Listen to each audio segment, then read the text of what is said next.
Hi there! Welcome to the Homestead Springtime Veg Garden. Oh, the sun's gone in and here comes the dog.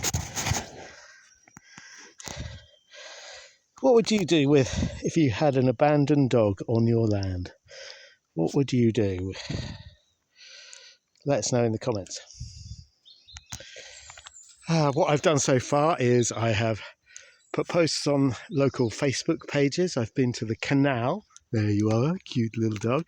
I've been to the kennels and gone to see if anyone's reported him lost. I've gone to the vets. Well, I went to the vets first, and I could have actually just gone to the kennels. The vets checked whether he'd got a chip or not. He hasn't. So now the canal is just asking around, see if they can find out where he's from and who his owner is. I've asked all the neighbours. I think that there's a chance that he's been abandoned, but I obviously want to make sure that he goes back to the owner if the owner is there. Aki? Aki? He might be called Aki. Aki?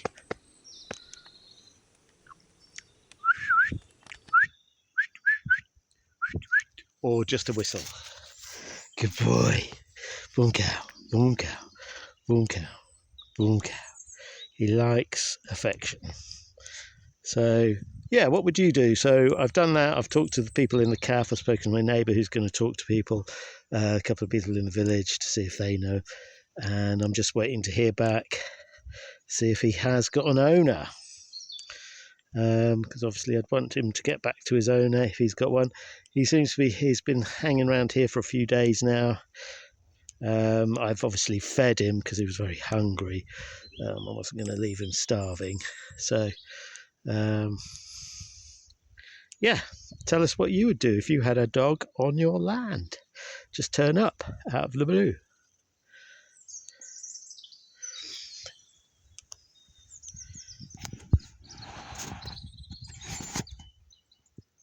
So welcome to this video. It's going to be a little tour of the veggie garden, how it's going at early springtime. It's middle of February now.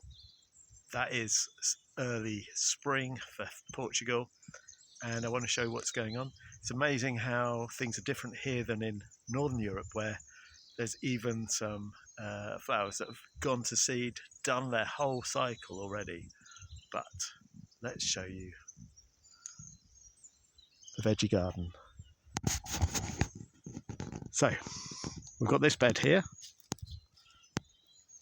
It's going to be the really salad bed. It's got some beetroot in here.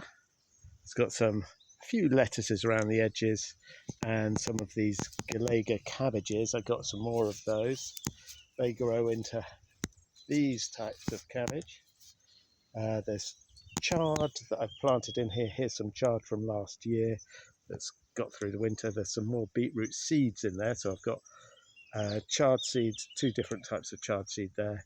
And then I've got these onions that I bought as a big bundle, and they're going to probably be in this sort of big spring onions sort of thing, salad onions, I would think. So first bed, and in the middle of this bed is pomegranate tree, and that's just getting there now. I think this year could be the year that it fruits. It's been 3 years, maybe this will be the fourth year. Hopefully it'll fruit this year. So here's the second bed. It's got some brassicas in it. You can see I've got the irrigation there, and I've planted some more cabbages, kale and broccoli plug plants in here.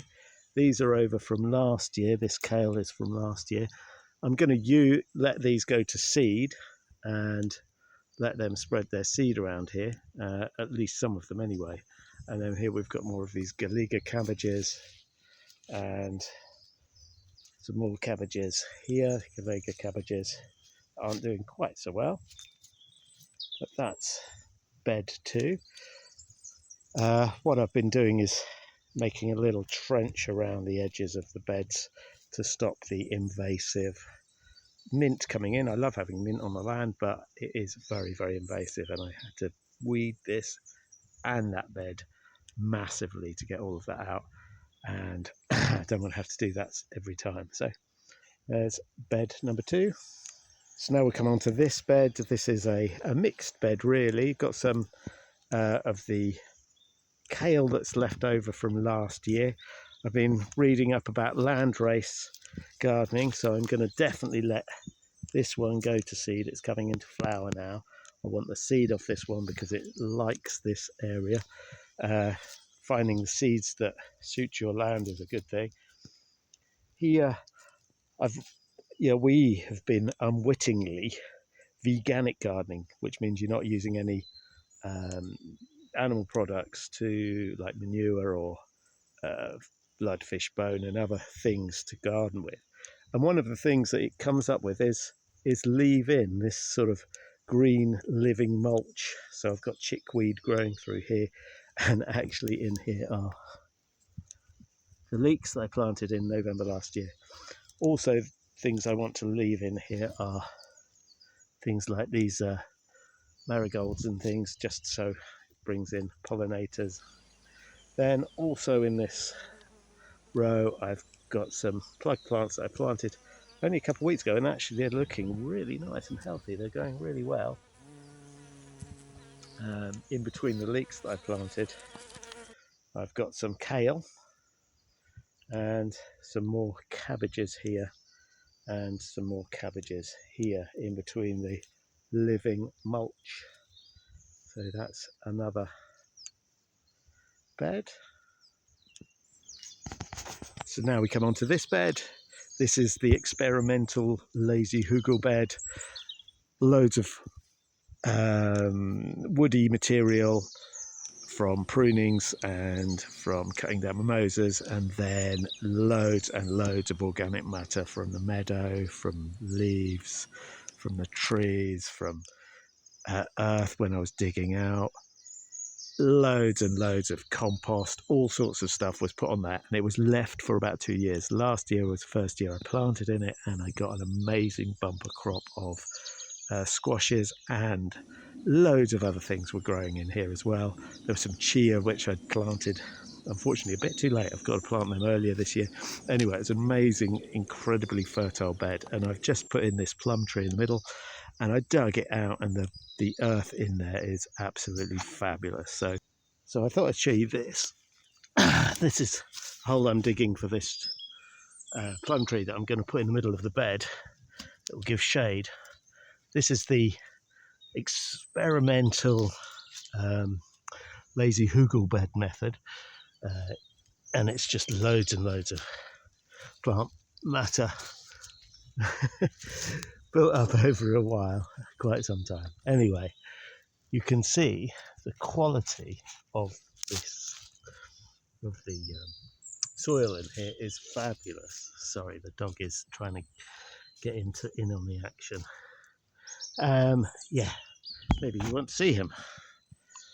There he is.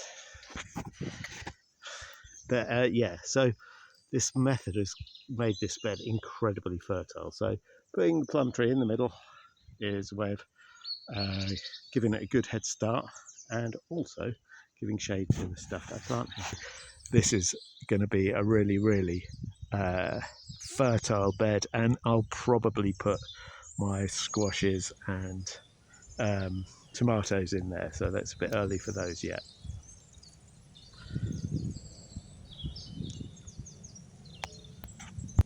So now we come on to this bed. This bed at the moment has got loads of broad beans in it that I planted in November last year. Again, I've left the living mulch in there, the chickweed and various other, there's some dead nettles in there that I want to leave to encourage the insects. The bees are already out and coming to find nectar in those, so that's good. I want to encourage those. So this bed will probably turn into, I'm not sure what I'm going to put in there yet. This has had loads and loads of mulch in it, and it's pretty fertile, and so I will, once the beans are over, I will plant something else in there, having mulched it. Here I've just sort of made this extra bed here, and this has got some little plug plants of carrots and beetroot that I just picked up from the local market, and yeah, so hopefully the carrots will do well this year. Haven't done well with carrots before. Right. Oh, don't look over there. No, I said don't look over there. Don't look over there. No, I said stop looking over there. Don't look over there. That is going to be more beds that I'm covering up for now, and I'll probably grow in there as well later on in the season. So as you can see, this is my strawberry patch. Again, living mulch going on here. Actually, it's getting a bit too far. I do need to dig out some of the bigger weeds in here. I don't really want this one to grow much bigger, so I'll be pulling out some. I'll leave the chickweed in there, and I'm going to leave for now the dead nettle, because I've seen some lovely bumblebees on there, so I want to keep them going.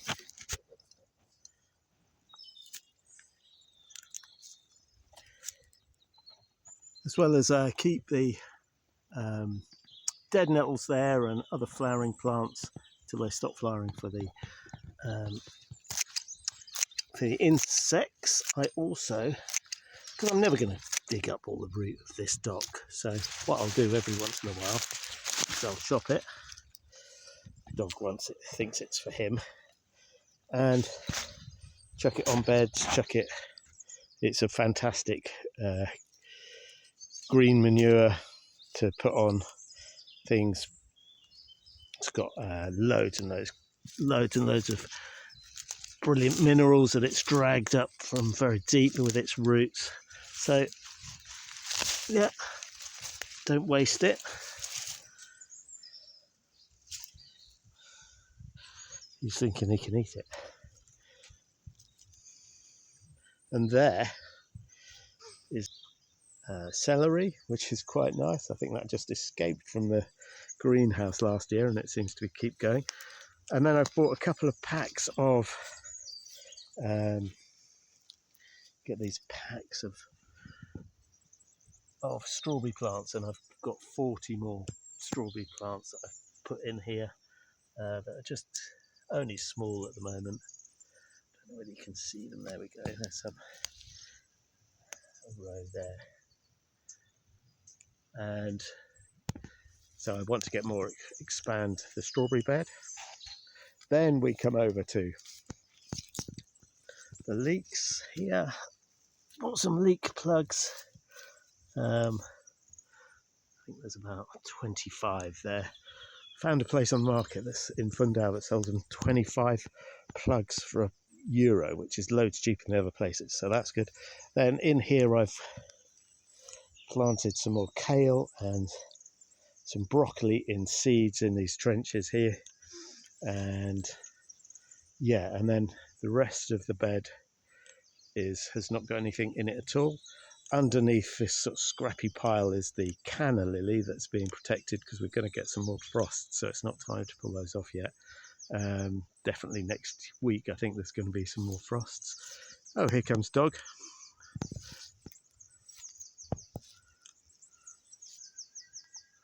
So that's the boat bed. So there's a lot of area there still ready to plant into. Not sure what I'm putting in there yet.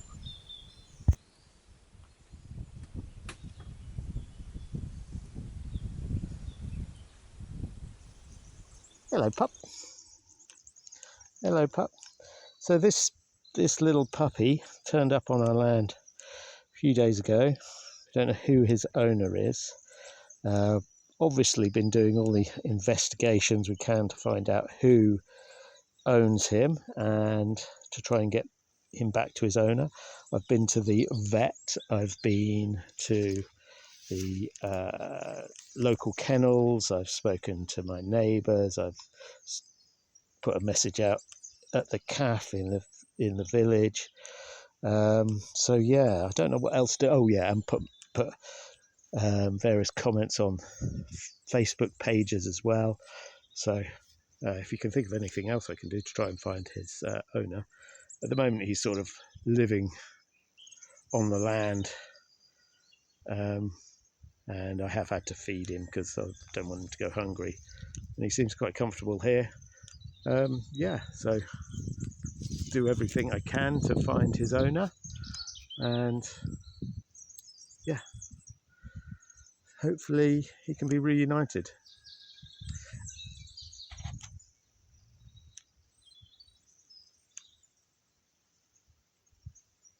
He's got to know the boundaries of this land though quite well.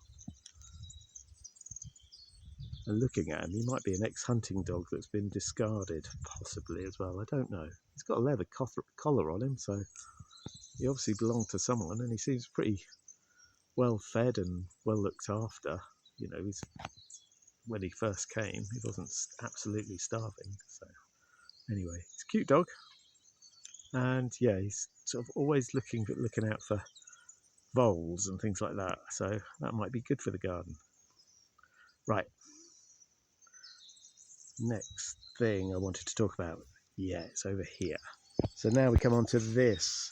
So this is, again, because of the success of the lazy Hugelkultur bed method up there, I'm doing the same again here. This time I've got some bigger bits of wood in here. These were actually all put around this sort of size. Were put around the beds because I edged all the beds with these, but actually that wasn't a good idea because they just, I don't know, it wasn't good. So, but what is good is that it's now pretty well rotted wood, which is perfect for the bottom of a Hugelkultur bed. On top of that is loads and loads of cuttings, small twigs, or the twigs and branches that I took off the fruit trees, and then on that I'm going to start adding organic matter, again veganic gardening, adding grass clippings from the cutting, trimming here, adding organic matter like anything really that I can find. Got loads of this bracken, so I'm putting that on. When I dug around the edge of the bed here to prevent the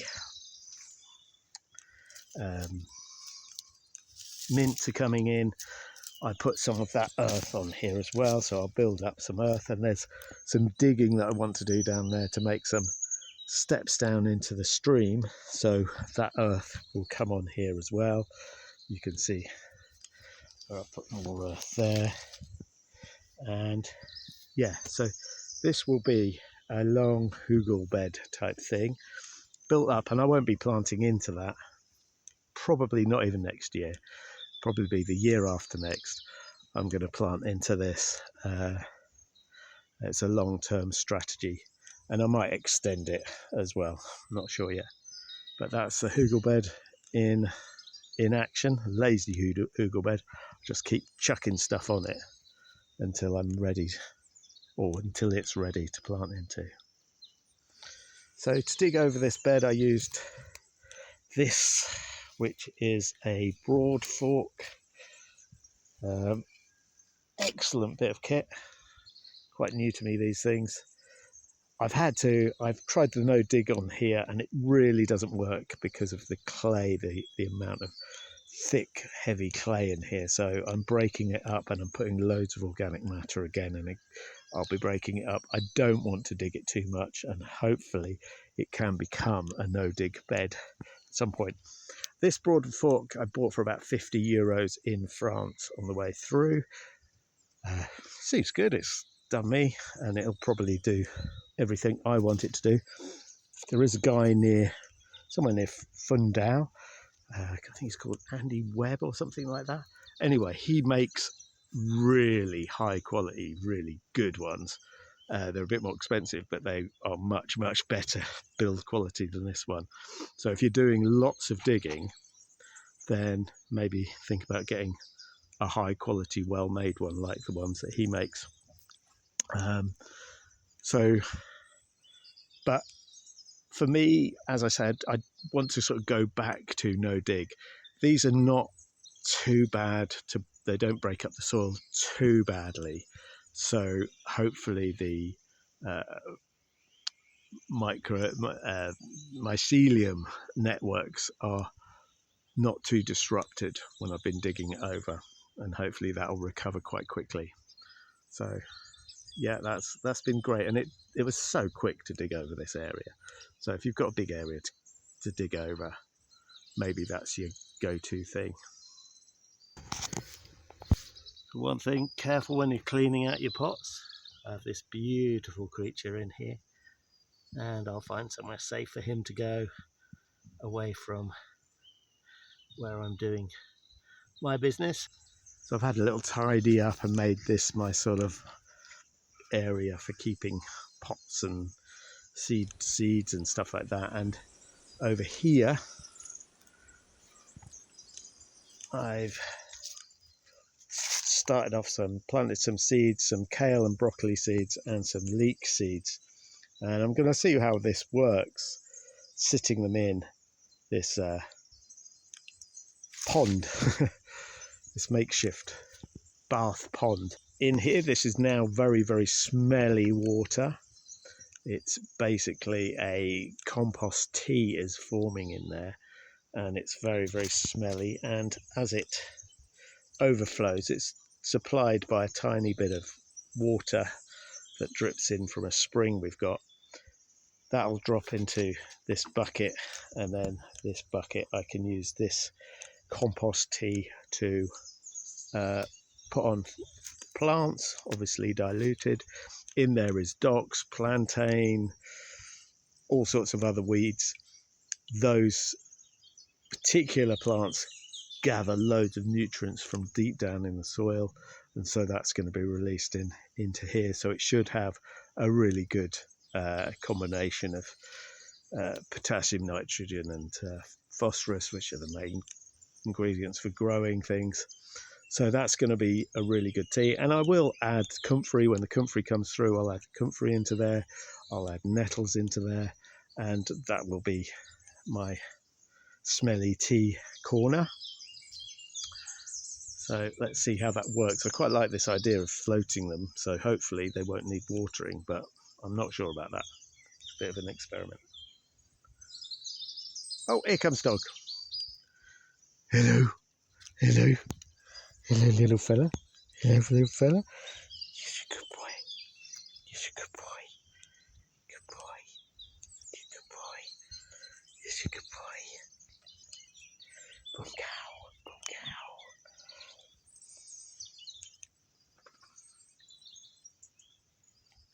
cow. As you can see, there's irrigation pipes here and a little doggy, and they will be put into place when I've got everything in situ and I know where I want them to be.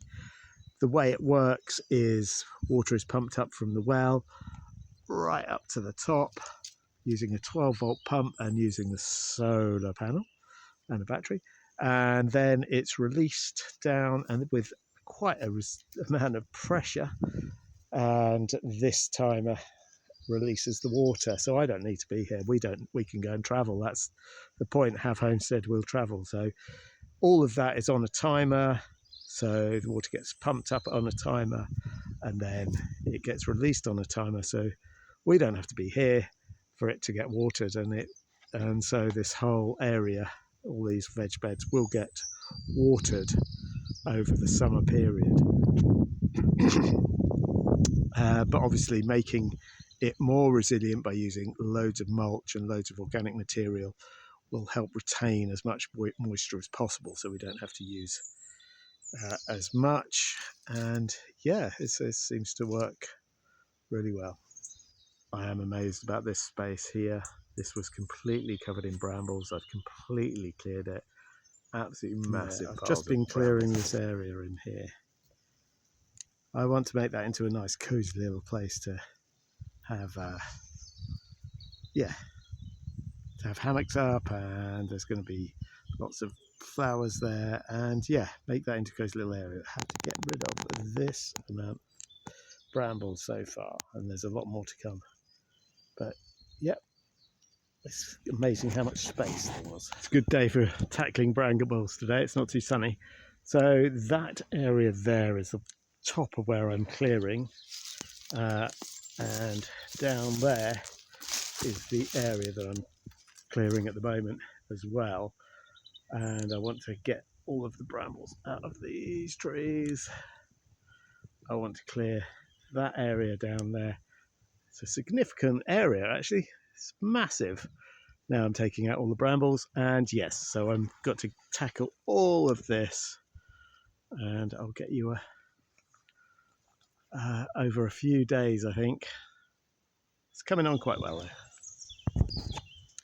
This is how the day started, quite a grey day. There was some rain overnight, which is great. And this is the area I've been working on for a few days in between other things, clearing the brambles here. I'll put a clip of what it looked like before I started clearing, or after I just started actually. Got loads more brambles to clear, so pile of brambles there, massive pile there, and then an even bigger pile there. That's what I'm going to be moving first this morning. So now to show you this area, it's like we've gained a whole other bit of garden. So this is the old pump, originally here. Now I now use a 12-volt pump to pump the water up from the well. Here's the wall that you couldn't see before. There's the terrace above you couldn't see before. That'll be a nice hammock spot there, and maybe another hammock spot there, so that could be good. And then I'm going to come round into this corner. It's nice to see this wall exposed, and now the whole area is actually quite big, so got to decide what to do with this piece. This little dog that turned up on our land seems to be making himself quite at home here. I've done everything I can to find his owner. He's checking out this new area as well, look. Anyway, I've done all I can. There's lots of abandoned dogs here. I went to the kennels in Huegal. They're full. I said to them, don't worry, I don't want to leave him here. I'd rather keep hold of him and try and find his owners. Sweet dog. Anyway, he seems to be getting very settled here. So there's that area now, nicely cleared. There's some hammock spots, etc. And there's Doggo. I don't know what he's found to eat.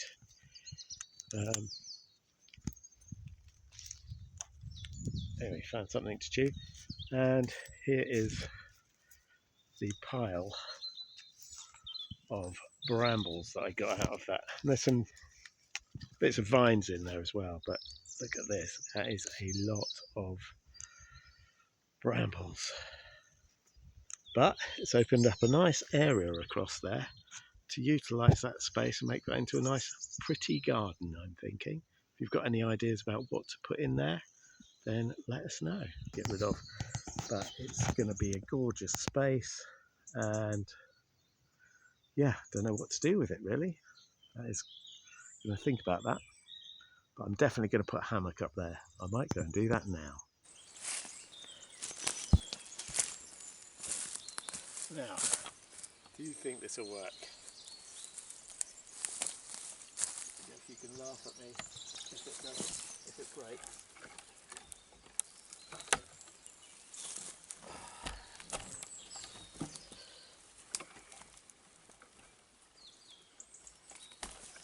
Get that tree out of the way. I think we're there.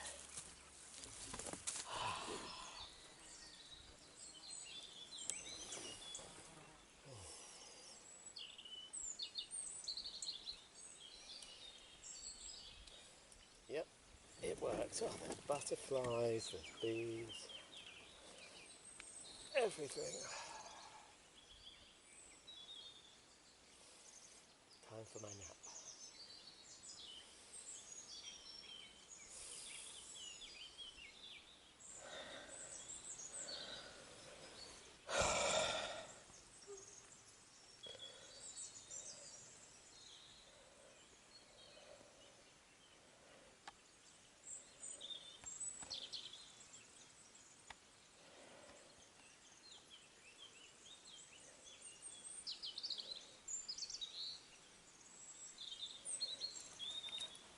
Dog's come to join me.